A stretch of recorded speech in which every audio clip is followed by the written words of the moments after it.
I first joined the company in around 2001. I was actually working in the field at a DC. And at the time, the big competition was .NET versus Java. And one of the things we as a field did was represented local companies. What was interesting about the time there was I had originally worked at IBM, so I had experience with Java. We were trying to compete with them, and I really thought we had the better technology. So the challenge was to tell customers, it was like, take the Pepsi challenge. Try our stuff. We'll give you our tools for free. We'll give you, your developers free training. Just try our stuff. If you don't like it, we'll go away. And more often than not, people loved our technology. So it was a really exciting time to just kind of be doing the head-to-head battles, to have like this clear, either technology that you were competing against. And it was a pretty exciting time in the industry. I think one of the big things in the turning point in the war, shall we say, was, I believe it was PDC 2001. At the time, all these different Java vendors, IBM and so forth, were building what were reference applications. And what it was an e-commerce store for selling, it was pet shop or pet store, where you could have product listings, there's a shopping cart, you could check out of the shopping cart, etc. This is how you should design Java applications. Well, we said, okay, well, what if we use our technology and build the exact same application, exact same features, shopping cart, product features, checkout, everything, but we'll do it on .NET. And we unveiled that at PDC 2001 in the keynote. And this is, one of those crazy things where did the exact same application 2,700% faster, and I think it was a third or a fifth of the code. So, if you're a customer and you can do the exact same thing, it's going to be 2,700% faster and much less code, which means less errors, less debugging, less people needed to write that code. It's a no-brainer to choose .NET over Java, and that was like one of the big things where customers really started saying like, wow, there are no reasons, outside of religious reasons to not choose .NET over Java. Sometimes technology choices are religious. So we'd go talk to customers, and there'd be some people that in the meeting, imagine a meeting room with 10 people, 3 people are checking email, there's 5 people that are neutral, and then a couple of people that absolutely hate Microsoft. They are ABM, anything but Microsoft. And it would be like Neo. They would shoot bullets at you. It says, well, does your software, include this ability to lock database rows? And, they'd fire the gun and say, yes, it's coming in the next version, or, we're doing this feature, or here's why you don't want to use that feature. And it would, they would try and find excuses not to use our technology because they were anything but Microsoft. There are some cases where I came in and I felt like I was an evangelist. Like, I used to work at IBM and I saw how bad, our technology was and how much better it could be. I saw the light, and just give it a chance. There were a couple of times with a genetics company that I came in, and years later, it turns out they had switched everything to .NET. I thought they just didn't care at all in the presentation, and I think it was the first time they were having their eyes opened, if you will, to the possibilities of our technology. But I do remember, there was a lot of people that were, trying to do FUD, fear, uncertainty, and doubt. There's Scott McNeely from Sun had some great quotes where he was calling .NET not yet. And the press absolutely loved it because, okay, we have, these 2 rival companies and this guy that's not afraid to just trash, their competitors. I don't think there was really a worry from what's technically right, but sometimes the right technical solution or the better technical solution doesn't get adopted, and you see that in the history of technology.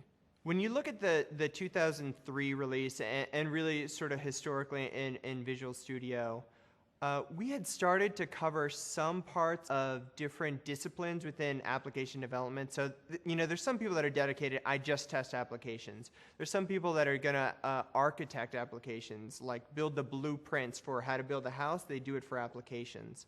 But we didn't really have the right tools for them. We weren't really hitting enterprise scenarios where you have these specialized people in these different roles. And that's on the enterprise side. On the low-end side, like, we had started, because we were so focused on the .NET versus Java, it was all about winning developers as opposed to seeing, one of the core things that made us successful early on was being like the easiest tools to build an application for Windows. You know, Visual Basic 6, you could learn it in 3 hours and build something.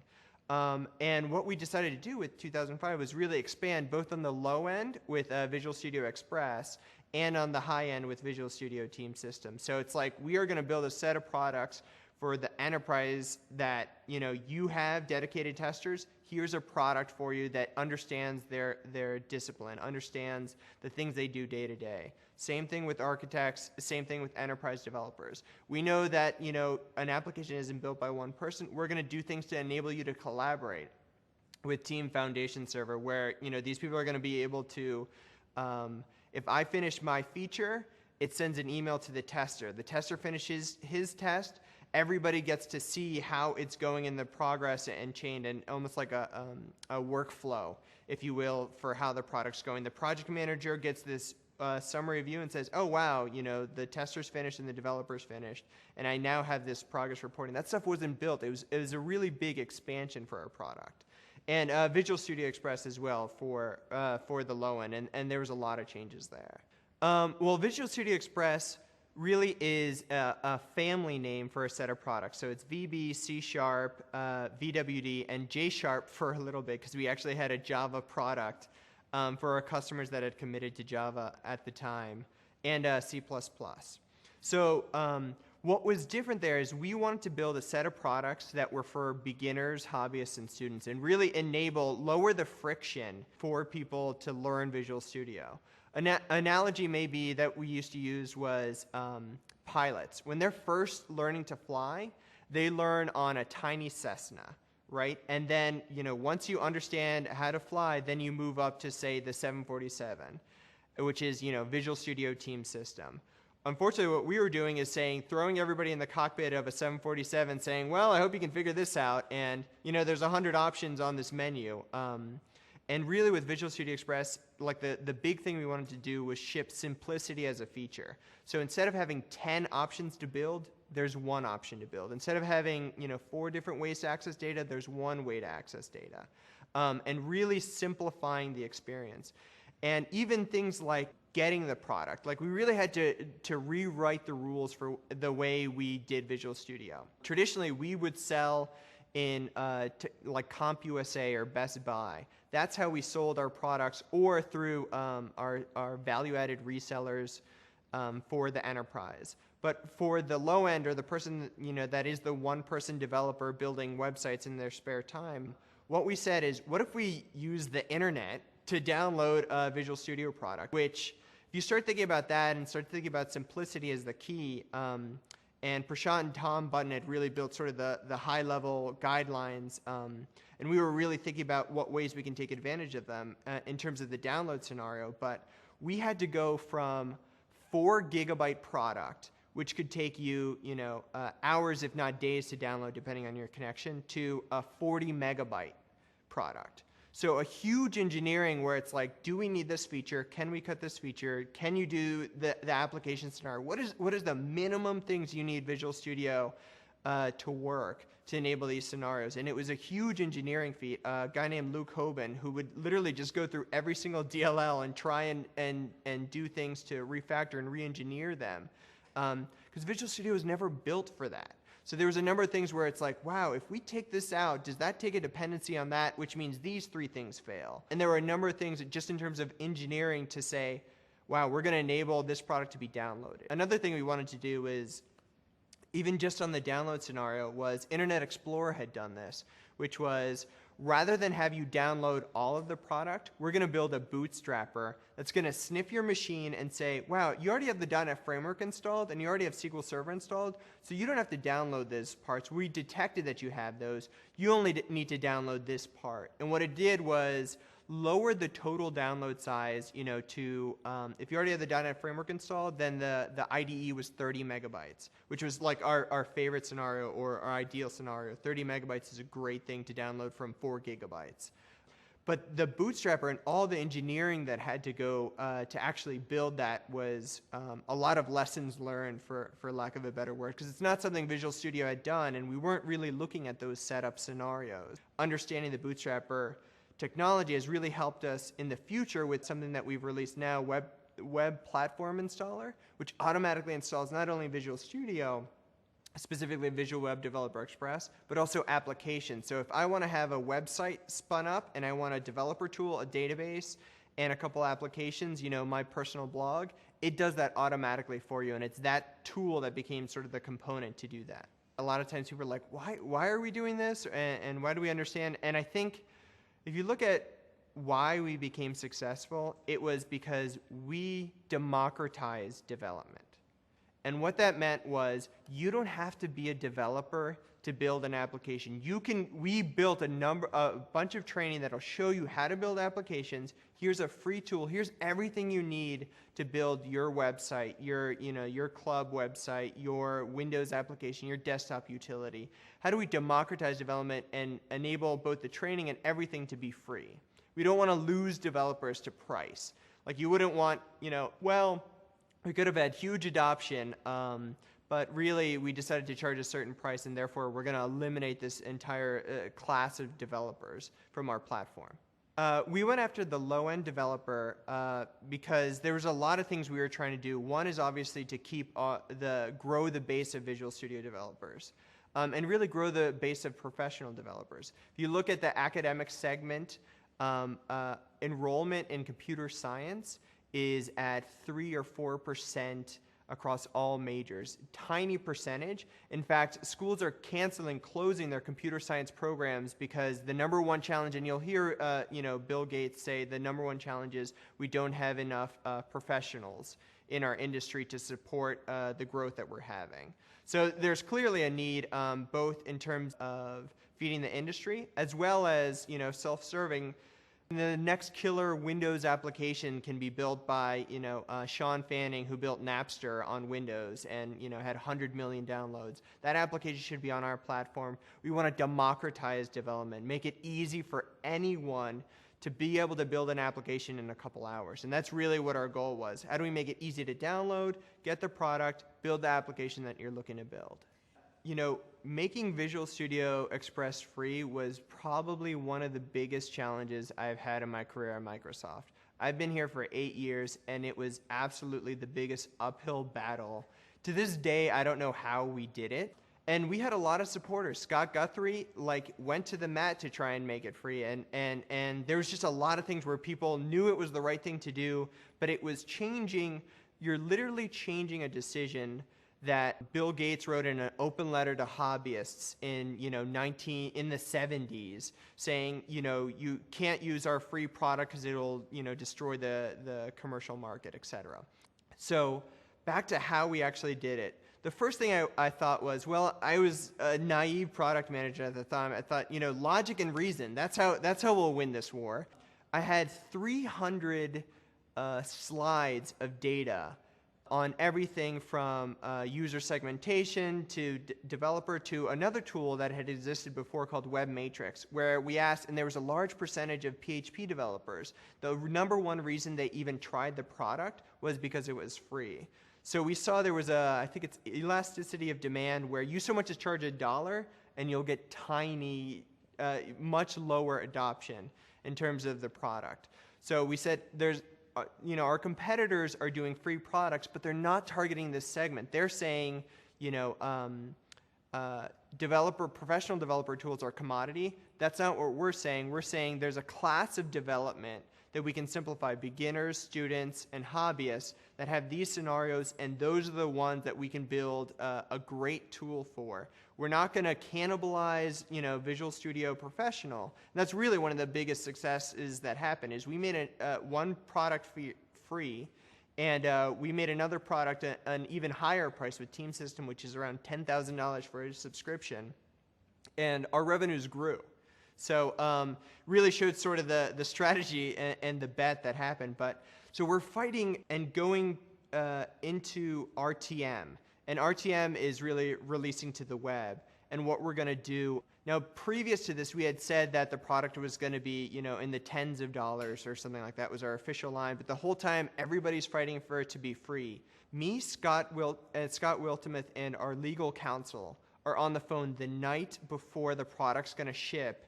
And they are giving us the right things to say because we wanted to make sure basically the decision was, can we defer the decision? Because, wow, this date is right upon us and people are still a little scared to make the decision. So it was, what things can we do to make sure that we can still make it free at some point and still retain the option to charge for it at a later time?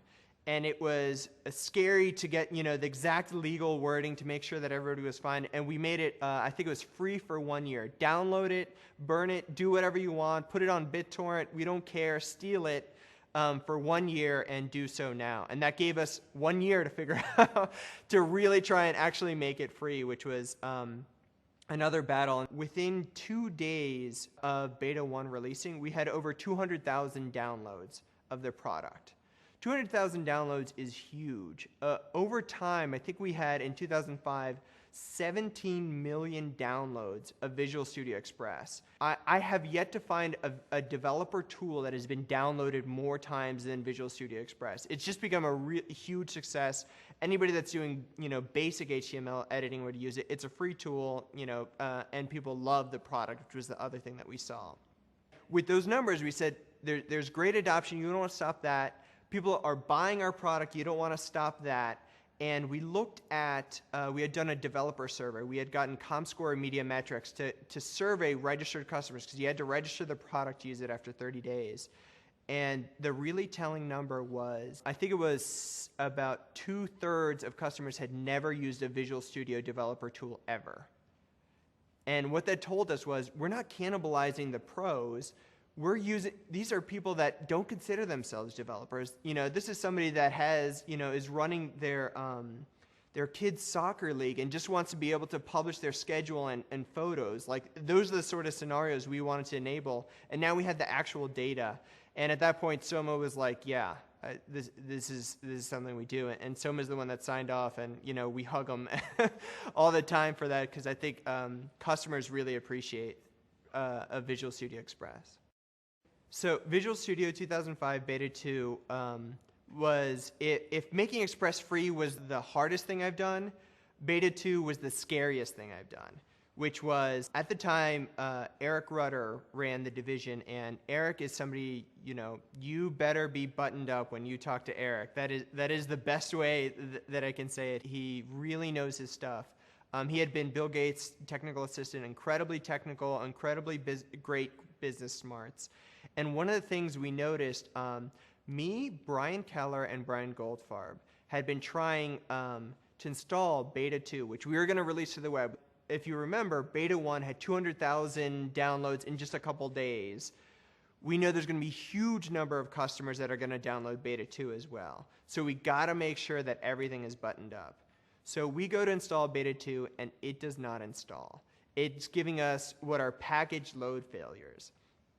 And this is the day before the product is supposed to go on the web. It's a Friday. And we tried to resolve those that night, and we ended up doing this roll-up and seeing there's a bunch of cross-dependencies, this thing called SQL Native Access Client. Snack wasn't uninstalling. Our uninstall didn't work. In fact, if you followed the uninstall, it would actually destroy your machine, and you had to re-image your machine. There was just terrible things with our installer. And because we were putting it on the web, you have 250,000 customers in a couple days that can't install a product. It's going to be an absolute nightmare.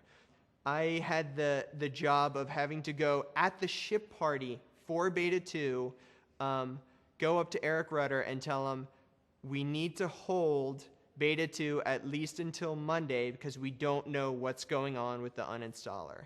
And that was very scary to do. He didn't want to say anything at the party, and we would just quietly do it on Monday. And mind you, I'm on the phone with the guy on the website because all the web pages are built, and I'm like, just hold, we're not going to release today. And it was just incredibly scary from in terms of responsibility and ownership that you could take for the product.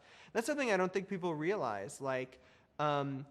I was a lonely peon, and so were the two Brians, and we literally stopped a product from shipping to the web because there was a ship stopper bug. And what we did wasn't build a new version of it.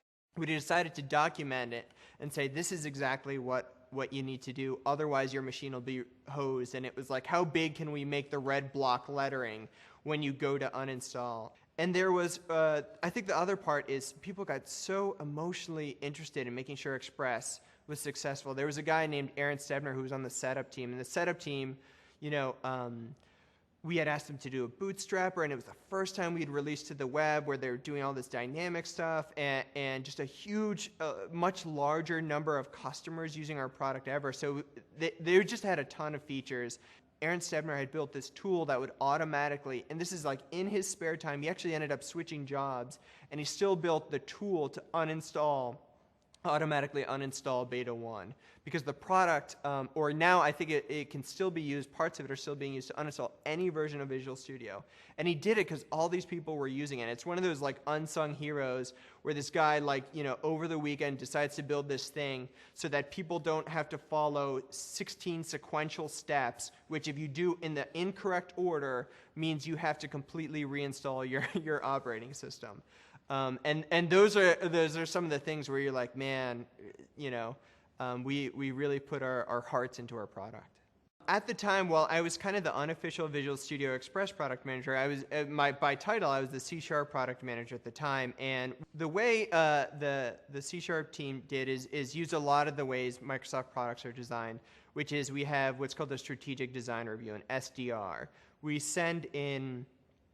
Imagine like 20 of your best customers, and these are, people from financial companies, Fortune 100 companies, to, the top consultants. Bring them in, and Anders would talk about the new features coming into C#, or somebody else would talk about the new features coming in the debugger for the next product. And we'd have that, and that's how we made decisions. We'd ask them at the end, now we've shown you all these features. Here's 100 feature dollars.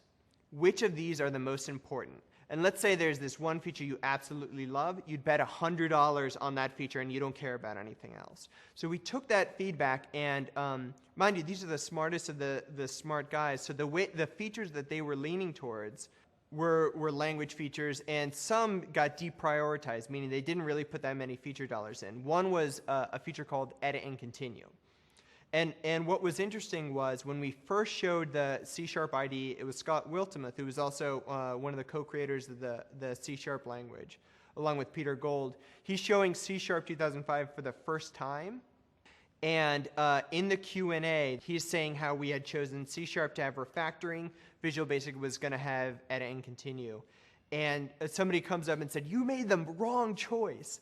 And it was kind of crazy to hear that sort of adamant feedback on this feature. And what's also interesting at the time, 2004 is when blogs started getting interesting and everybody started talking about blogging.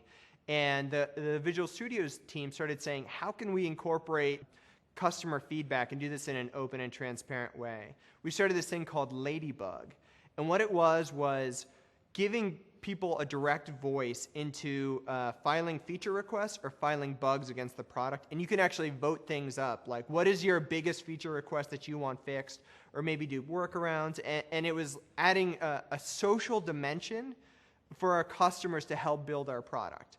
What was surprising there was, while the top of our top customers said refactoring is the most important feature, when we actually saw the feedback in Ladybug, Edit and Continue was the #1 requested feature. It really sort of opened our eyes for, well, we need to make sure that we're getting the right cross-segment of customers. What was surprising was the team was like, I think we can do it. And Scott Wiltemuth and a bunch of people on the C# debugger team and language team, because Edit and Continue, what it allows you to do is, imagine your application's running. You can stop the application and while it's running, actually change the application. So what that means is you need to make language features, you need to do IDE features, and even platform features. The platform features were already built in to some extent because Visual Basic was doing it. Huge number of work, and it's like, can we actually do this for Visual Studio 2005? When a product starts closing down, they stop adding features and start working on stability and performance. Scott and a number of people that were the champion of this saying, this is the #1 feature people are asking for, #1 feature. I mean, it's just like running in front of a train saying, we got to add this feature, we got to add this feature. And I mean, they worked their butts off to get that feature into the product and shipping in Visual Studio 2005. People don't realize just how late that work started and how Herculean it was across all the teams to make it started, and it was because the community had voted for it. And it was one of those things where people absolutely appreciated it. Soma had a blog post on saying how we're going to incorporate Ed and Continue, and at the time it was the #1 blog post Soma had done. There was over 100 comments saying, we love you guys are the best, and it was just sort of like heartwarming, giving the community a hug, if you will. But there's just so much effort and passion that goes into that. So the origins of the name C# are kind of interesting, because originally it was Anders wanted to have a productive version of C++, and certainly things like influencing in Java design, etc. But when they started building it, it was actually named Cool. And it was kind of interesting because even in some of the first releases, they changed the name before they ever announced it, and that was at PDC, but they changed the libraries. Developers started digging in and seeing all these references to Cool, and it was, the developers had still left like references to Cool all over the place, and curious developers started seeing it there. What was interesting is sort of Anders' perspective on it, which was if you have to choose a product name, don't make it self-congratulatory. Choose a product name that is either descriptive or gets the stuff and gets people interested. And having a version of C, it's very clear that it's from the family of C programming languages, and C# sort of is C# singing, if you will. So it was kind of interesting, and there's always challenges with choosing a product name. I think one of the other ones we had was Link, and we were sitting around a room with the C# folks. It was Scott Wiltemuth, Doug Amaral, Anders, and me, and we're thinking about what we're going to name Language Integrated Query, and we started thinking of all these different names, Project Infinity, but no, Visual Studio's Infinity, and we actually chose, at the time, before we released, Project Clarity as the code name for that. And if you were doing data, programming with data, it was going to be called D-Clarity and X-Clarity if it was XML. We ended up killing that, and we built logos. The decision was actually based to call it Language Integrated Query, which is a way to access data in XML objects or in relational databases, be able to query those with one familiar syntax. The reason we chose, rather than having sort of like a cool nickname, Project Clarity, was we had seen a lot of teams build equity in a name, like Indigo, and end up changing it to something very descriptive, like Indigo, cool name, became Windows Communication Foundation. Like, they chose a very descriptive name, and we wanted to, rather than having people fall in love with XYZ name, let's choose the right name first, so when we talk about it, we're always talking about the same name. So it really, Language Integrated Query Link was a good one in that it sort of incorporated everything that we wanted and rolled off the tongue. But those are some of the things that we have in sort of the inside story of how code names start within Microsoft. Cool, yeah, so we removed Cool. I think you can probably not find any references to Cool in the product, and once we hit version 1, but there was a bunch of developers that weren't afraid to look at our source code or decompile our stuff and see references to Cool everywhere.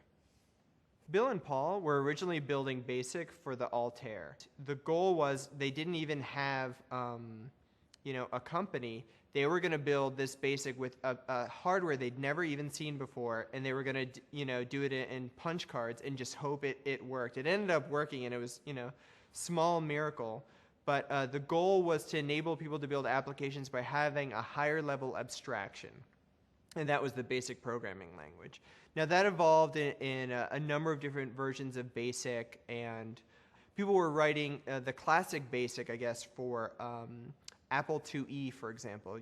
It was, you're at a command prompt and you type, you do line numbers 10, print my name, line number 20, go to line number 10, so you'd see your name printed constantly, and that was the coolest thing people had seen at the time. And it was really about building these console applications or command prompt applications. You could do things like having menus, but there really was nothing graphical. It was really when you started looking at Windows and the evolution of graphical operating systems. What can we do to build tools that will enable you to build graphical applications? And what it was going from a command line to a visual experience for building an application. Like imagine being able to, you want a picture in your application, you drag and drop a picture. And that was really the genius behind Visual Basic, which is you're going to build visual applications visually. You're going to be able to see exactly how the application is going to appear. You want a text box and a label, you'll be able to see exactly how they appear. And building that in a rapid application development and democratizing building applications on Windows. Because it was so much easier to build applications, you read a book and it was 2 hours, it was a tiny product. It was a 1 megabyte and had a great, resource file and help SDK. We kind of laugh at just how much they were able to do with such little space. But it just made it easy where anybody could build a simple Windows application. And Windows applications really took off from that perspective.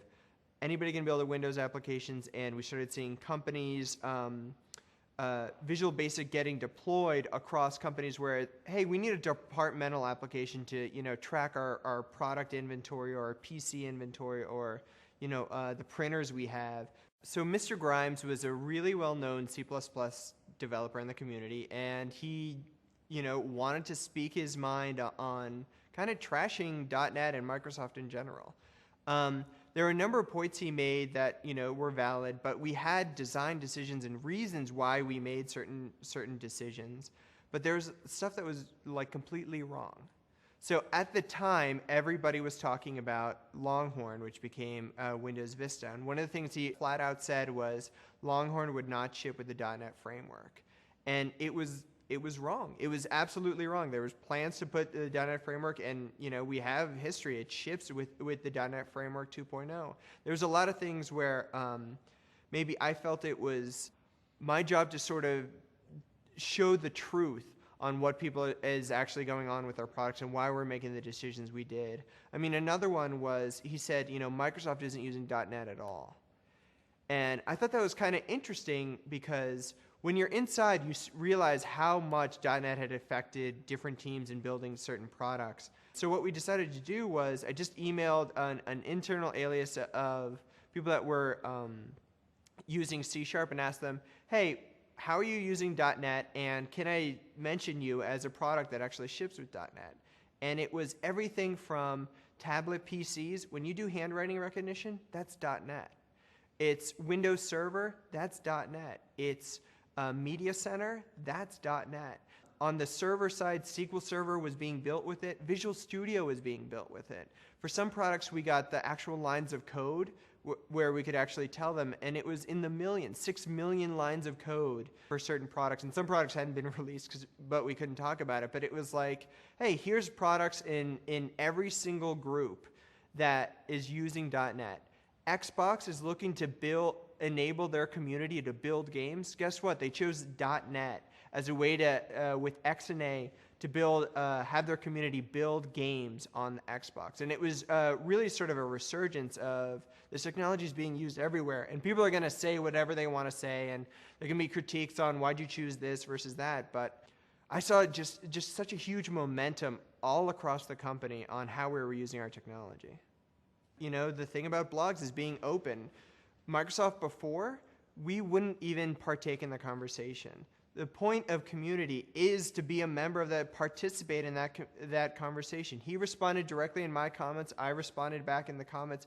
It's saying, like, you can say something sucks, something sucks, something sucks. If you don't hear why it doesn't suck or why we made the decision, it sounds like it's completely one-sided. And that's really one of the things that the explosion of blogs has been able to have Microsoft people talk openly and honestly about why they're building their products, how they're building their products, and so forth. And I think there's over 5,000 bloggers at Microsoft or so.